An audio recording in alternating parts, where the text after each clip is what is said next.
Art 5. Finding a teacher. Every earnest meditator needs a teacher.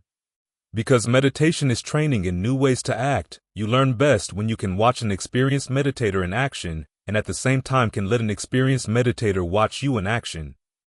That way you tap into the accumulated wisdom of the lineage of teachers stretching back to the Buddha and don't have to work through every problem completely on your own. You don't have to keep reinventing the Dhamma wheel from scratch. At the same time, a teacher is often needed to help you see areas of your practice that you may not recognize as problems. This is because, when you're deluded, you don't know you're deluded. So one of the basic principles of the practice is to open your behavior not only to your own scrutiny but also to the scrutiny of a teacher whose knowledge and goodwill you trust. That way you learn how to be open with others, and yourself, about your mistakes, in an environment where you're most likely to be willing to learn. This is especially important when you're learning a skill, which is what meditation is. You can learn from books and talks, but when the time comes to practice, you'll encounter the main issue that no book or talk can cover, knowing how to judge which lesson to apply to which situation. If you're not getting results, is it because you're not putting in enough effort, or are you making the wrong sort of effort? In the words of the Pali Canon, are you squeezing a cow's horn in the effort to get milk when you should be squeezing the udder? Only someone who has faced the same problem and who knows what you've been doing is in a position to help you answer questions like these. Also, if you've suffered emotional trauma or are dealing with an addiction, you need guidance specifically tailored to your strengths and weaknesses, something no book can provide. Even if you don't suffer from these issues, a teaching tailored to your needs can save you a lot of wasted time and effort, and can help prevent you from going down some wrong dead-end roads. This is why the Buddha didn't write meditation guides like this, and instead set up the monastic training as a form of apprenticeship. Meditation skills are best passed down person to person. For these reasons, if you really want to become skillful in your thoughts, words, and deeds, you need to find a trustworthy teacher to point out your blind spots. And because those spots are blindest around your unskillful habits, the primary duty of the teacher is to point out your faults, for only when you see your faults can you correct them. Only when you correct them are you benefiting from your teacher's compassion in pointing them out. This means that the first prerequisite in benefiting from a teacher is being willing to take criticism, both gentle and harsh. This is why genuine teachers don't teach for money. If the teacher must be paid, the person paying is the one determining what's taught, and people rarely pay for the criticism they need to hear. But even if the teacher is teaching for free, you run into an uncomfortable truth. You can't open your heart to just anyone. Not everyone who is certified as a teacher is really qualified to be a teacher. When you listen to a teacher, you're adding that teacher's voice to the committee of your mind, passing judgments on your actions, so you want to make sure that that voice will be a positive addition. As the Buddha pointed out, if you can't find a trustworthy teacher, you're better off practicing on your own. An unqualified teacher can do more harm than good. You have to take care in choosing a teacher whose judgments will influence the way you shape your mind.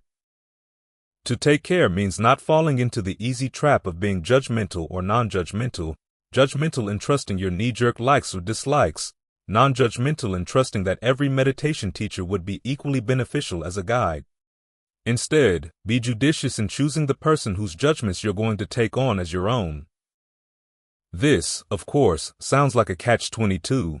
You need a good teacher to help develop your powers of judgment, but well-developed powers of judgment to recognize who a good teacher might be. And even though there's no foolproof way out of the catch, after all, you can master a foolproof way and still be a fool. There is a way if you're willing to learn from experience. The first step in learning to be judicious is to remember what it means to judge in a helpful way. Think, not of a Supreme Court justice sitting on her bench, passing a final verdict of guilt or innocence, but of a piano teacher listening to you play. She's not passing a final verdict on your potential as a pianist. Instead, she's judging a work in progress, listening to your intention for the performance, listening to your execution of that intention, and then deciding whether it works. If it doesn't, she has to figure out if the problem is with the intention or the execution, make helpful suggestions, and then let you try again. She keeps this up until she's satisfied with your performance. The important principle is that she never direct her judgments at you as a person. Instead, she has to stay focused on your actions, to keep looking for better ways to raise them to higher and higher standards. At the same time, you're learning from her how to judge your own playing, thinking more carefully about your intention, listening more carefully to your execution, developing higher standards for what works, and learning to think outside of the box for ways to improve. Most important of all, you're learning to focus your judgment on your performance, your actions, and not on yourself. This way, when there's less you invested in your habits, you're more willing to recognize unskillful habits and to drop them in favor of more skillful ones. Of course, when you and your teacher are judging your improvement on a particular piece, it's part of a longer process of judging how well the relationship is working. She has to judge over time if you're benefiting from her guidance, and so do you. But again, neither of you is judging the worth of the other person.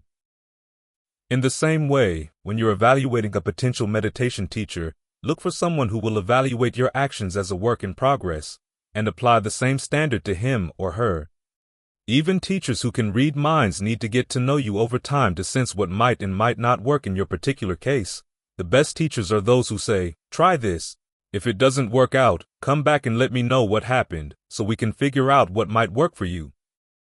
Beware of teachers who tell you not to think about what you're doing, or who try to force you into a one-size-fits-all technique. The relationship should be one of trying things out together. So when judging a teacher, you're not trying to take on the superhuman role of evaluating another person's essential worth. After all, the only way we know anything about other people is through their actions, so that's as far as our judgments can fairly extend. At the same time, though, because you're judging whether you want to internalize another person's standards, it's not unfair to pass judgment on what that person is doing. It's for your own protection. This is why you should look for two qualities in a teacher: wisdom and integrity. To gauge these qualities, though, takes time and sensitivity. You have to be willing to spend time with the person and try to be really observant of how that person acts, because you can't judge people just by first impressions. Integrity is easy to talk about, and the appearance of wisdom is easy to fake, especially if the teacher has psychic powers. It's important to remember that powers of that sort simply come from a concentrated mind. They're no guarantee of wisdom and integrity. And if they're exercised without wisdom and integrity, you're better off staying away. So your search has to ignore flashy qualities and focus on qualities that are more plain and down to earth. To save time and needless pain in the search, there are 4 early warning signs indicating that potential teachers don't have the wisdom or integrity to merit your trust. The warning signs for untrustworthy wisdom are 2. The first is when people show no gratitude for the help they've received, and this applies especially to help from their parents and teachers. If they deprecate their teachers, you have to wonder if they have anything of value to pass on to you.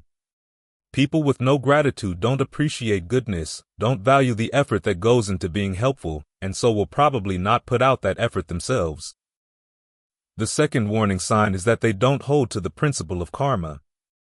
They either deny that we have freedom of choice, or else teach that one person can clear away another person's bad karma from the past. People of this sort are unlikely to put forth the effort to be genuinely skillful, and so are untrustworthy guides. Lack of integrity also has 2 warning signs.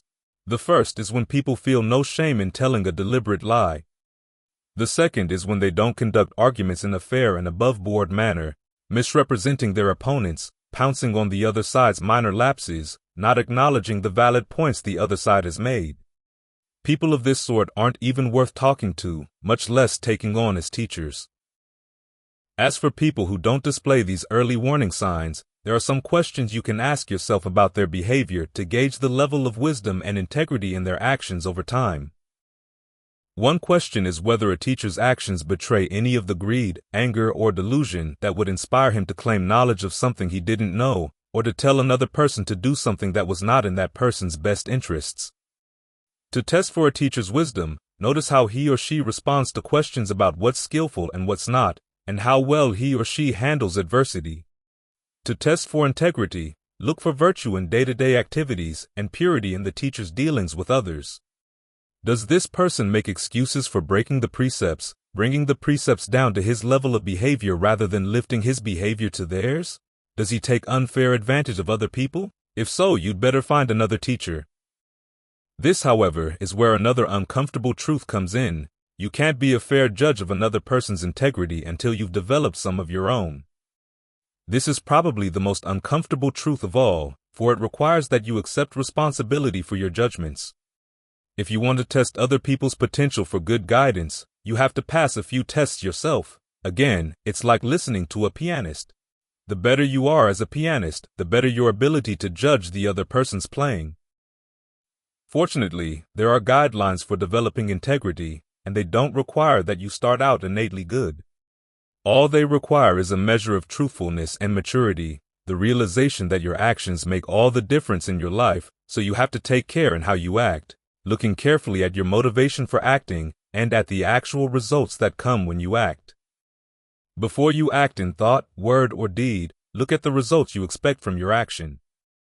If it's going to harm you or anyone else, don't do it. If you don't foresee any harm, go ahead and act. While you're acting, check to see if you're causing any unforeseen harm. If you are, stop. If not, continue until you're done.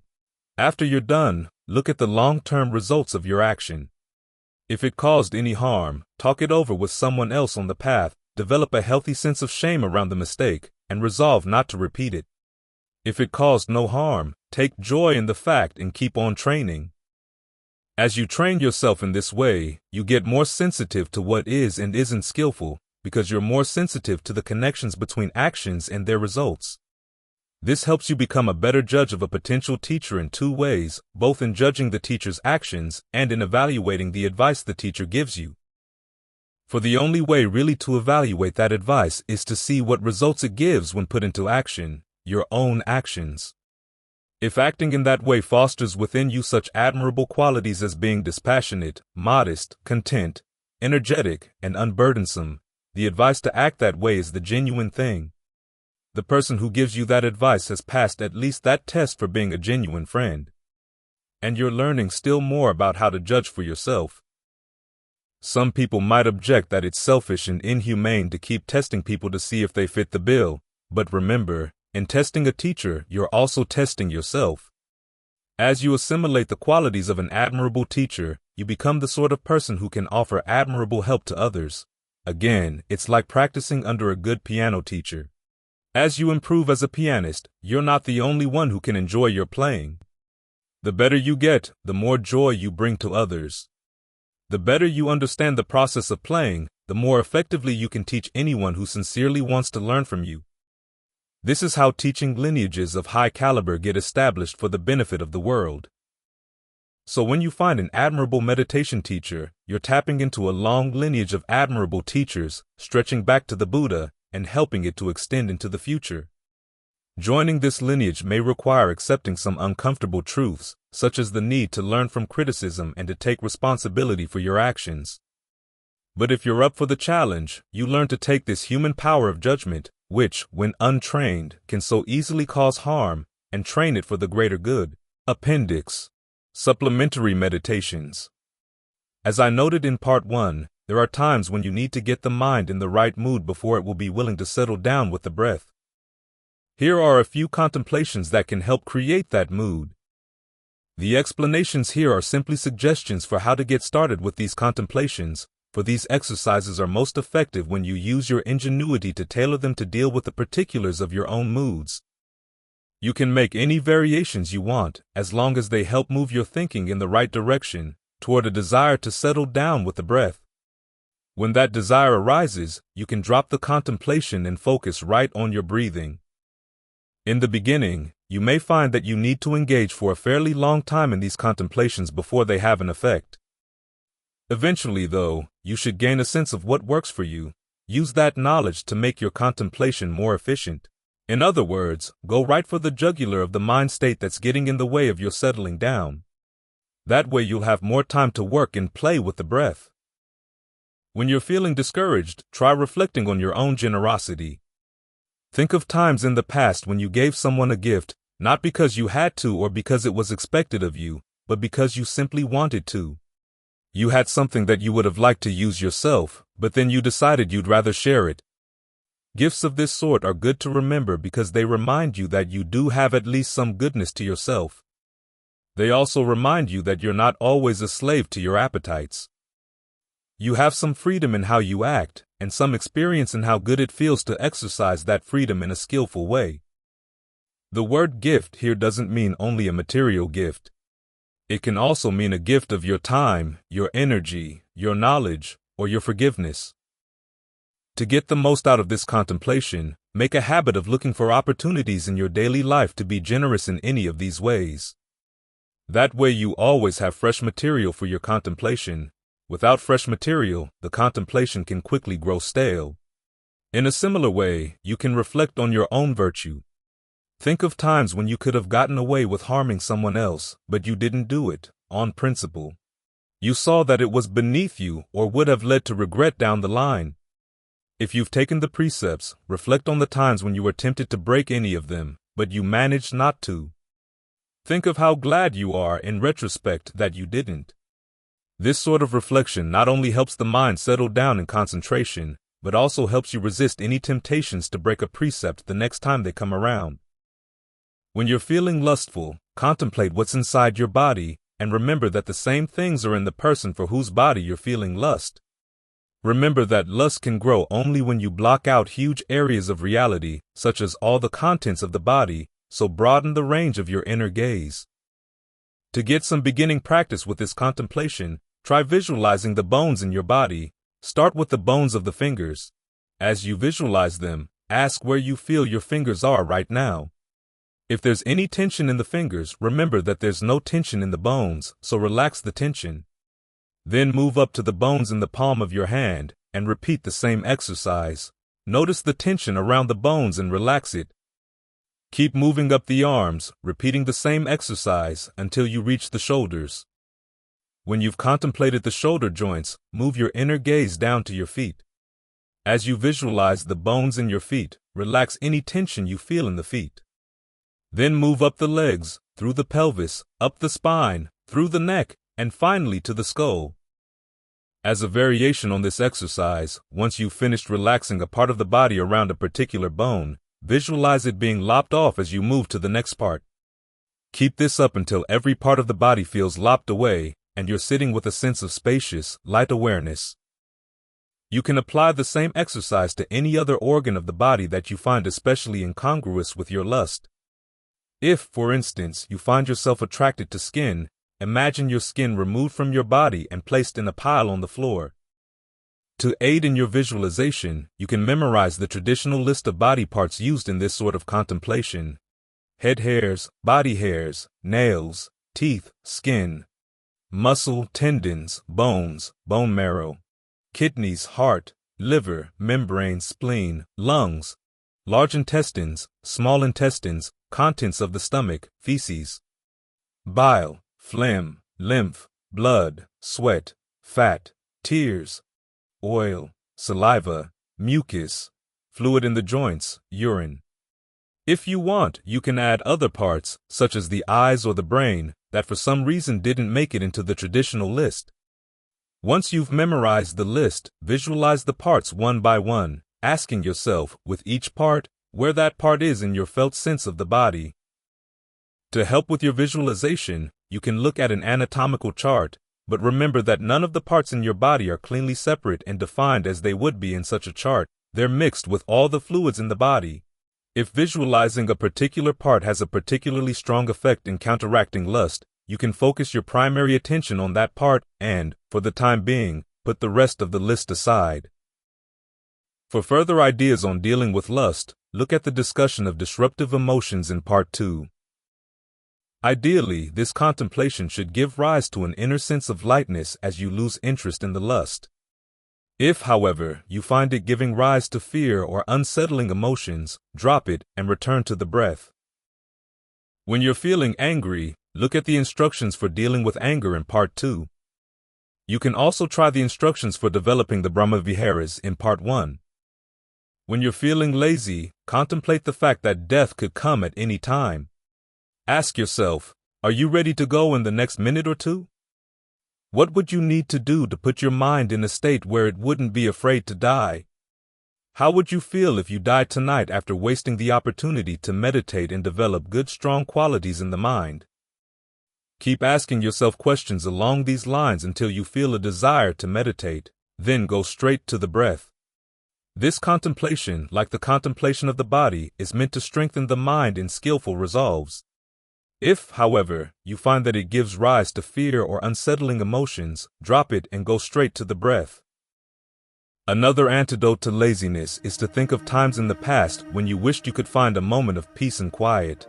Think of how desperate you felt at those times. Now you've got the opportunity to find that peace and quiet. Do you want to throw it away?